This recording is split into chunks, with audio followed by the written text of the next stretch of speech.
اعوذ باللہ من الشیطان الرجیم۔ بسم اللہ الرحمن الرحیم۔ انتہائی واجب الاحترام مسلمان بھائیوں اور بہنوں، السلام علیکم ورحمۃ اللہ وبرکاتہ۔ آج کی میری گفتگو کا موضوع کہ اللہ کا ذکر یا نوافل یا قرآن کی تلاوت کس قدر کی جائے، کتنی مقدار میں کی جائے۔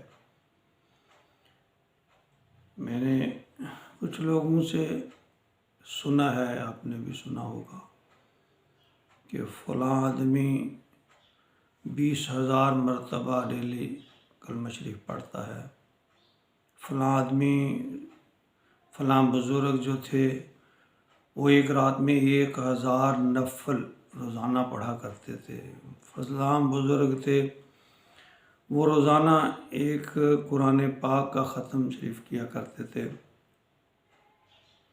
تو پیارے مسلمان بھائیوں، ہمارے اسلام میں افراط و تفرید کو پسند نہیں کیا گیا۔ اللہ کے نبی نے ہمیشہ ہمیں میانہ روی کا سبق دیا ہے اور یہ فرمایا ہے کہ ایسا عمل جو جان کو تکلیف دے کر بوجھ ڈال کر کیا جائے وہ اللہ کو پسند نہیں ہے۔ میں نے ایسی تقریباً 23 احادیث مبارکہ کی گنتی کی ہے جن کا مفہوم یہ ہے، اور وہ یعنی بخاری شریف، مسلم شریف، سنن ابن ماجہ، داؤد، سب ہی حدیثیں اس میں موجود ہیں، جن کا مفہوم یہ ہے کہ اللہ رب العزت نے جو پسندیدہ عمل اللہ رب العزت کا ہے وہ ہے جو بے شک تھوڑا ہو لیکن ہمیشہ کیا جائے۔ آپ خود ذرا سوچئے کہ ایک آدمی کہا جاتا ہے کہ رات میں 100 نوافل پڑھتا ہے، 1,000 نوافل پڑھتا ہے،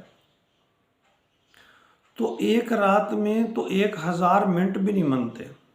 کیا وہ اللہ کا نیک بندہ 1 منٹ سے پہلے ہی 1 رکعت مکمل کر لیتا ہے؟ اس میں رکوع ہے، سجود ہے، تلاوت ہے، نماز کے تمام ارکان کو اچھے طریقے سے ادا کرنا ہے۔ ہماری حالت تو نہیں کہ ہم سپیڈ اپنی نماز کو مکمل کر لیں۔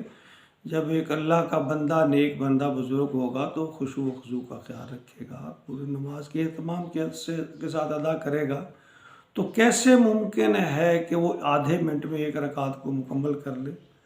اور پھر تلاوت کلام پاک کو لیجئے، اگر آپ سپیڈ سے بھی، تیزی سے بھی قرآن پاک کی تلاوت کریں تو 20 منٹ سے پہلے کسی صورت میں ایک پارے کو مکمل نہیں کیا جا سکتا، وہ بھی اگر آپ جلدی میں پڑھیں۔ تو کیا جو بزرگ ہے، عالم دین ہے، اللہ کا نیک بندہ ہے، وہ تجوید کا خیال نہیں رکھتا ہوگا؟ وہ الفاظ کی ادائیگی کا خیال نہیں رکھتا ہوگا؟ تو جب 1 گھنٹے میں 3 سپارے اور پھر 10 گھنٹے تو صرف اور صرف قرآن پاک کو پڑھنے میں گزر جائیں گے، رکوع کہاں جائے گا، سجدہ کہاں جائے گا، قیام کہاں جائے گا؟ یہ سب بے سند باتیں ہیں، ان کی حقیقت سے کوئی تعلق نہیں ہے۔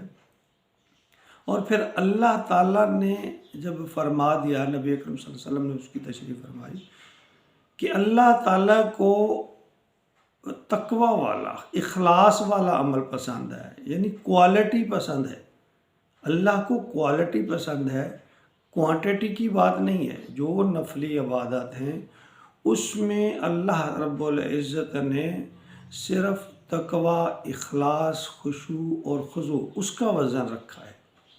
تو ہم بے سند باتیں جن کی کوئی باقاعدہ سند نہیں ہے، ہمیں یہ چاہیے کہ جتنا بھی عمل کریں کوشش کریں اس کو ہمیشگی کے ساتھ، روزانہ کریں خلوص کے ساتھ، اور جلد بازی نہ کریں۔ جو بھی آپ دیکھیں نا کہ اگر ہم کسی محفل میں بیٹھے ہیں اور ایک آدمی اپنی بات کو جلدی مکمل کرتا ہے تو تمام سننے والے ضرور اسے ٹوکیں گے، یار تو اپنی بات اطمینان سے کر، تاکہ سننے والے کی سمجھ میں آ جائے۔